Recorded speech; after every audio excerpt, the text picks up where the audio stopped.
लक्ष्मीकान्तं कमलनयनं योगध्यानभवेदं वन्दे विष्णुभवहरं सर्वलोकैकनाथं श्रीमन्नारायण श्रीसत्यनारायण भगवानेभ्यो नमो नमः। श्रीसत्यनारायण भगवानेभ्यो नमो नमः। नारायण नारायण नारायण श्रीमन्नारायण नारायण नारायण लक्ष्मी नारायण नारायण नारायण श्रीमन्नारायण नारायण नारायण कृष्ण भगवान की जय।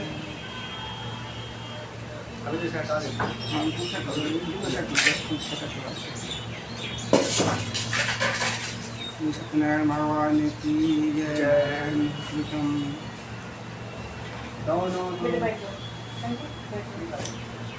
एक समय नवमी शरण तीर्थ में स्वर्ण काटी 88,000 श्री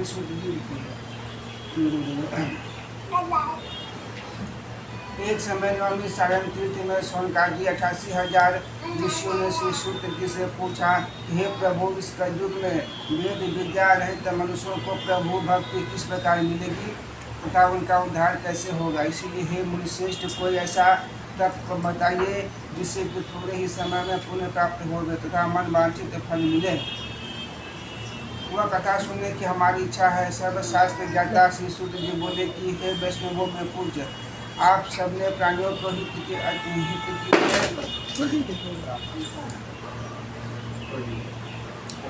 के लिए अच्छी बात पूछी है। जिस प्रकार ने पहले लक्ष्मी नारायण भगवान ने कहा था। एक समय योगी राज्य नारद जी दूसरों के हित की इच्छा से अनेक लोकों में घूमते हुए लोक में आ पहुँचे। यहाँ पर अनेक योनियों में जन्मे हुए प्राय सभी मनुष्यों को अपने कर्मों द्वारा अनेकों दुखों से पीड़ित देख करके सोचा कि किसी यत्न को करने से जिससे ही प्राणियों के दुख का नाश हो सकेगा। ऐसा मन में सोच करके विष्णु भगवान विष्णु लोक में गए और वहाँ पर श्वेत वर्ण और 4 भुजाओं वाले देवों के इस नारायण को देख करके, जिनके हाथों में चक्र गदा और पद्म थे तथा वनमाला पहने हुए थे, स्तुति करने लगे, हे भगवान, आप अत्यंत शक्ति से संपन्न हैं, मन भी आप अंतर्यामी हैं, आप तो सब कुछ जानते हैं। इसलिए ऐसा कुछ व्रत बताइए कि जिसको करने से कुछ ही समय में मनुष्यों को हर पाप से मुक्ति मिले और वह अंत में वैकुंठ धाम को जाए।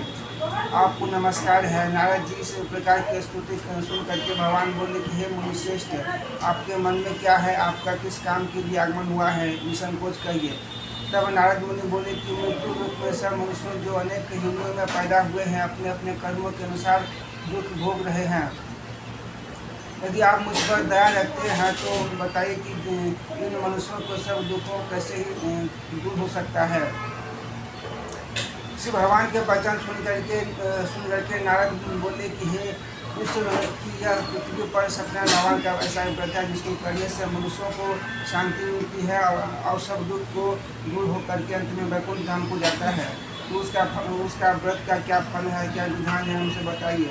भगवान कहते हैं कि दुख सुख आदि को दूर करने वाला, धन धान की बढ़ाने वाला, सौभाग्य तथा संतान को देने वाला, यह सब स्थानों में करने वाला व्रत है। इसको करने से ही सब दुख दूर होता है। इसकी पूजा में भक्ति भाव से निवेद्य केले का फल, घी, दूध और गेहूं का प्रसाद होता है, बना लेना चाहिए। और तत्पश्चात भगवान को अर्पण करके बंधुओं से ब्राह्मणों को भोजन करावे, पश्चात स्वयं भी भोजन करे।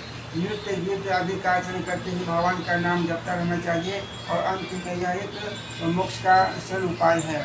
दूसरा अध्याय में कहते हैं कि सूची है विष्णु, जिसने पहले इस व्रत को किया है उसका इतिहास कहता हूँ। सुंदर काशी पूरी नगरी में एक अत्यंत निर्धन ब्राह्मण रहता था। वह भूख और प्यास से बेचैन हुआ नित्य पृथ्वी पर घूमता था। ब्राह्मणों से प्रेम करने वाले भगवान ने ब्राह्मण को दुखी देख करके बूढ़े ब्राह्मण का रूप धारण करके उसके पास में आदर के साथ ये पूछा कि हे ब्राह्मण, तुम दुखी होकर किसको घुमा करता है।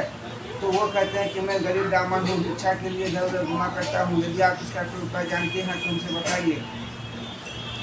वृद्ध ब्राह्मण बोला कि सत्यनारायण भगवान का मन वांछित फल देने वाले हैं, इसीलिए हे ब्राह्मण, तू उनका पूजन कर, जिसके करने से मनुष्य सब दुखों से मुक्त होता है। ब्राह्मण को व्रत का सरल विधान बतला करके बूढ़े ब्राह्मण का विधान करने वाले अंतर्ध्यान हो गए, भगवान अंतर्ध्यान हो गए।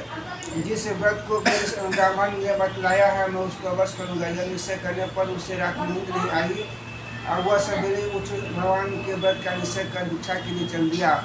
उस दिन भिक्षा में दूसरे दिनों की अपेक्षा में 4 गुना ज़्यादा पैसा मिला और उसी पैसे से भगवान का पूजन का सामग्री खरीद करके भगवान का पूजन किया। उस समय वह ब्राह्मण उस दिन से उस ब्राह्मण ने हर मास व्रत करने लगा। इस तरह से भगवान के व्रत को जो करेगा वो सब पापों से छूट करके मुक्ति प्राप्त होगा। आगे जो पृथ्वी पर भगवान का व्रत करेगा वह मनुष्य सब दुखों से छूट जाएगा।